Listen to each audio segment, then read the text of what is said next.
We present what matters in language-conditioned robotic imitation learning over unstructured data. Recent advances have been made at learning language-conditioned policies for continuous visual-motor control in 3D environments via imitation learning or reinforcement learning. Although all methods share the same basic idea of leveraging instructions that are grounded in the agent's high-dimensional observation space, their details vary greatly. Moreover, evaluating published methods and their components in language-conditioned policy learning is difficult due to incomparable setups or subjective task definitions. The recently proposed Calvin benchmark addresses these problems by offering a new open-source simulated benchmark for long-horizon language-conditioned continuous control.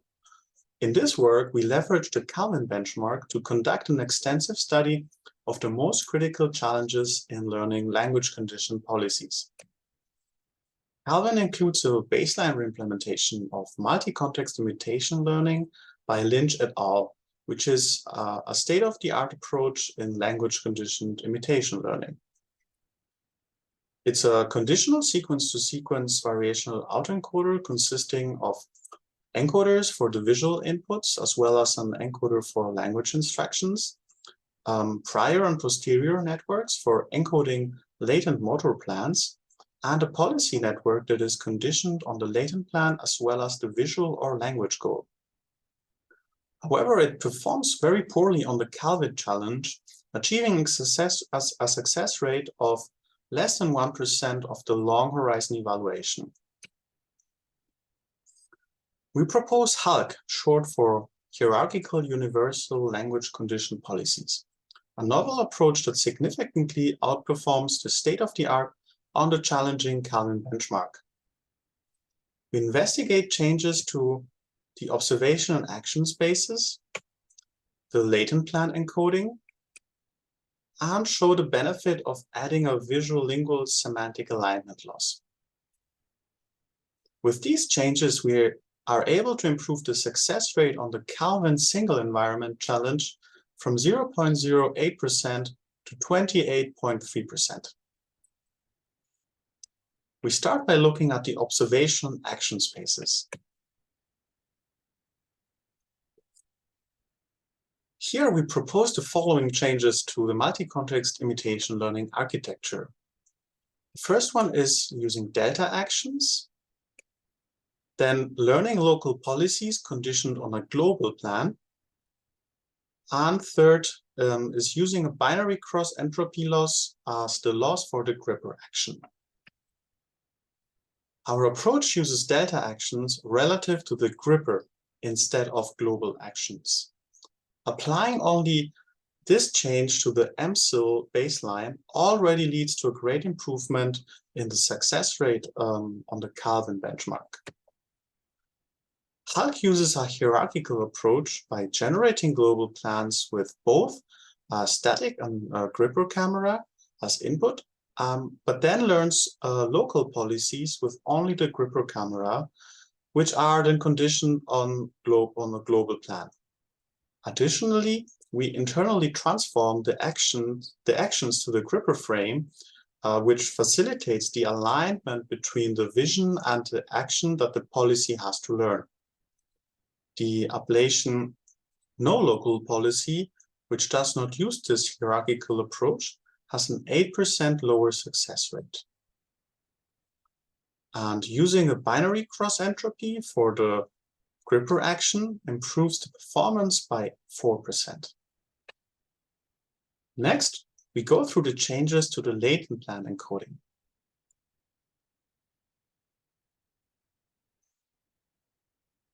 We propose a transformer encoder for the posterior, using a categorical distribution for the latent plans, and a KL balancing. HALC uses a multimodal transformer instead of a bidirectional RNN as a sequence encoder in the posterior network.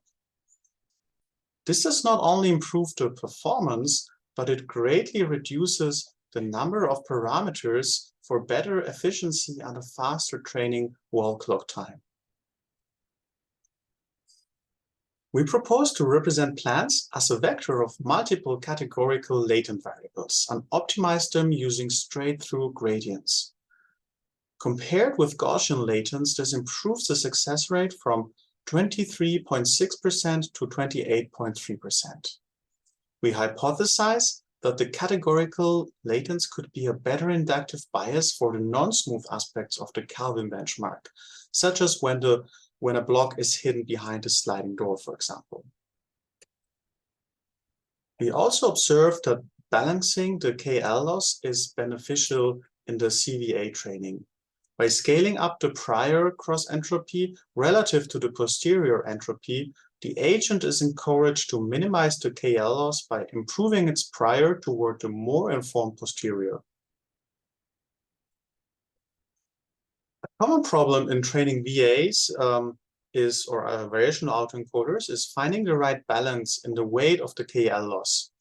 A high beta value can result in an over-regularized model in which the decoder might ignore the latent plans from the prior, which is also known as a posterior collapse.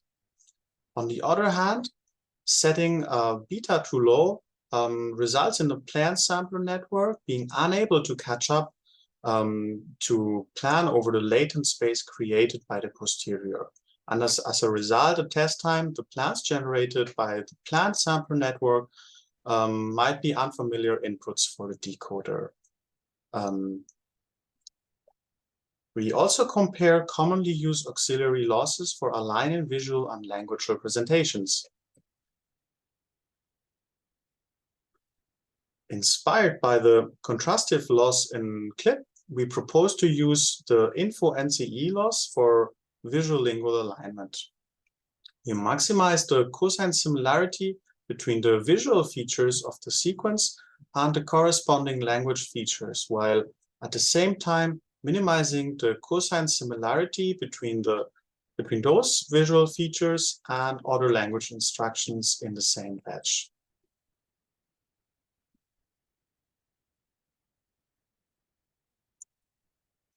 We compare that with the language alignment regression introduced in the BZ0 paper by Google, where the auxiliary loss is to predict the language embedding from the embedded image sequence.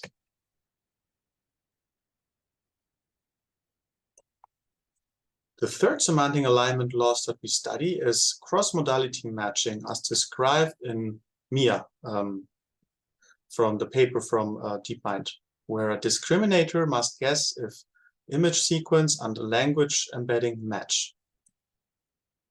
From the three auxiliary losses, the CLIP contrastive multimodal alignment achieves the best performance. We hypothesize that it works best because it leverages a larger number of in-batch negatives than the cross-modality matching loss. As an ablation, we also report the performance of the baseline without any semantic alignment auxiliary loss, which achieves a performance of 21.8%.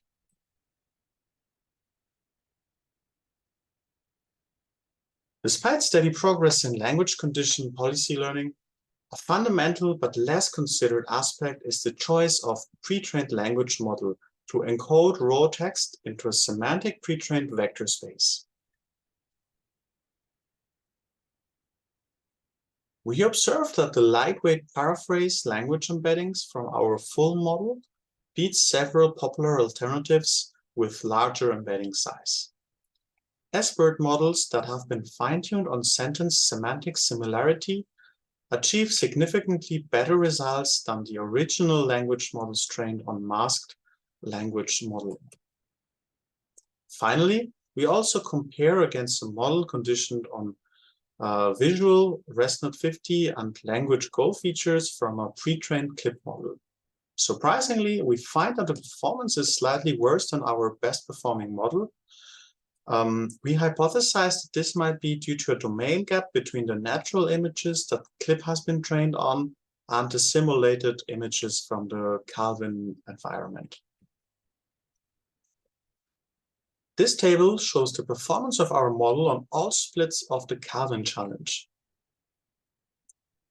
In the multi-environment split that trains on all 4 environments and evaluates on one of them, we observe that Hulk benefits from the larger dataset size and sets a new state-of-the-art with 38.3% success rate. On the zero-shot split, which consists of training on 3 environments and testing on an unseen environment with unseen instructions, we observe that despite modest improvements over the multi-context imitation learning baseline, the policy just achieves a final success rate of 1.1%. We hypothesized that in order to achieve better zero-shot performance, additional techniques from the domain adaptation literature might be helpful. In this video, we see the trained Hulk agent successfully completing 5 tasks in a row, including complicated subtasks such as block stacking. To conclude, we have presented the most critical challenges in learning language conditioning policies from offline free-form imitation datasets. This study results in a range of novel observations about these components and their interactions, from which we integrate the best components and improvements into a state-of-the-art approach. Please check our project page for additional results, information, and all the code from this paper. Thank you for your attention.